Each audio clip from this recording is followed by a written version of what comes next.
പ്രിയപ്പെട്ടവരെ, ഞാൻ ജീവിതത്തിൽ കണ്ട 2 വലിയ ലൈബ്രറികൾ ഏതാണെന്ന് ചോദിച്ചാൽ ഈ 2024 എനിക്ക് പറയാൻ പറ്റും 3 എണ്ണം. ഒന്ന് ഖത്തർ എഡ്യൂക്കേഷണൽ സിറ്റിയിലുള്ള ലൈബ്രറിയാണ്. അവിടെ ജോർജിയൻ യൂണിവേഴ്സിറ്റി, കുറേ യൂണിവേഴ്സിറ്റികൾ അവിടെ ഉണ്ട്. മറ്റൊന്ന് ദുബായിലെ കിങ് റാഷിദ് ലൈബ്രറിയാണ്.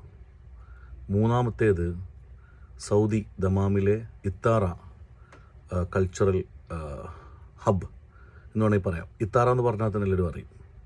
ഈ 3 എണ്ണം നിങ്ങൾക്ക് ജീവിതത്തിൽ എപ്പോഴെങ്കിലും വലിയ ലൈബ്രറികളും സാംസ്കാരിക കേന്ദ്രങ്ങളും വിസിറ്റ് ചെയ്യണമെന്ന് തോന്നിയാൽ നിങ്ങൾ ഖത്തറിലെ കൾച്ചറൽ സിറ്റിയും അല്ലെങ്കിൽ എഡ്യൂക്കേഷണൽ സിറ്റിയും, ദുബായിലെ കിങ് റാഷിദ് ലൈബ്രറിയും, സൗദി ദമാമിലെ ഇത്താറയും സന്ദർശിക്കണം. നിങ്ങൾക്കത് ഒരു പുതിയ ലോകം കാണിച്ചു തരും. ചിന്തയുടെ, ആലോചനയുടെ, ദിഷണയുടെ, വളർച്ചയുടെ, അക്ഷരങ്ങളുടെ മറ്റൊരാകാശം നിങ്ങൾക്ക് കാണാം.